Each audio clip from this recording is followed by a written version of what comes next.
We begin tonight in San Francisco, where a recently reinstated policy on shelters is causing uncertainty for unhoused families.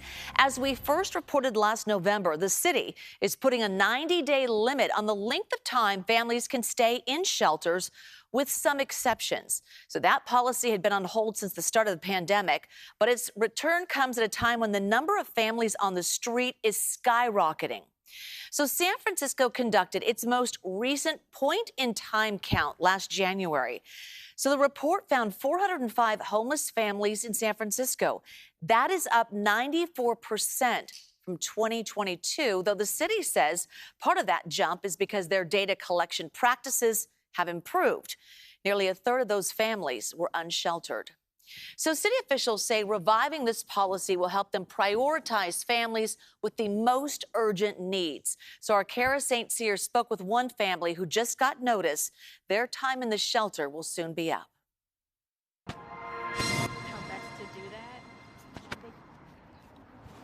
Maria's family came to the Salvation Army Harbor House from Honduras last October. She told us through a translator the move to the U.S. was a necessity. I came to this country looking to help improve my daughter's health because in my home country, she can't receive the treatment and the resources she needs. Her 6-year-old daughter has a disease called Clipper syndrome, a condition that affects the brain and spinal cord. Maria says the best medical care for her daughter is here in the U.S., but now that's being jeopardized by a change in the city's policy. It puts stricter limits on how long families can stay in shelters and tightens eligibility for who gets priority. I panicked when they told me. I'm worried. I'm feeling frustrated. I have a child who has a disability, so my husband and I are very worried about not having anywhere to go. We've learned the Harbor House, along with 2 other homeless shelters in the city, sent out these letters to residents who've lived in the shelters for more than 90 days. The letter pictured gives families a final 30-day extension before they have to leave. Maria says her deadline is February 10th. She's devastated. I don't have the slightest idea of what we're going to do. We don't have family who can help support us here. It's just me, my husband, and my children. We're all we have, and I came to this country to help find a treatment for my daughter.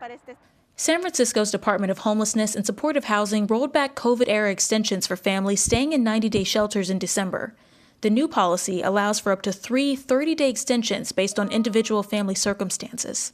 It's part of a larger reform meant to reduce shelter waitlists and prioritize families in most urgent need. HSH told us in a statement the intent of the policy is not to push families out of shelter prematurely, but to ensure that shelter is used as an emergency resource. When we first reported on the policy change back in November, Hope Kamer with Compass Family Services says she worried the new policy would only put more families back on the street. Providers want flow. We want families into a shelter for a short shelter stay, interim housing, permanent housing solutions. But what's happening with these changes is that a family is going to flow from shelter back onto the street. Maria says time is quickly running out for her family. She was told there's no possibility for an extension.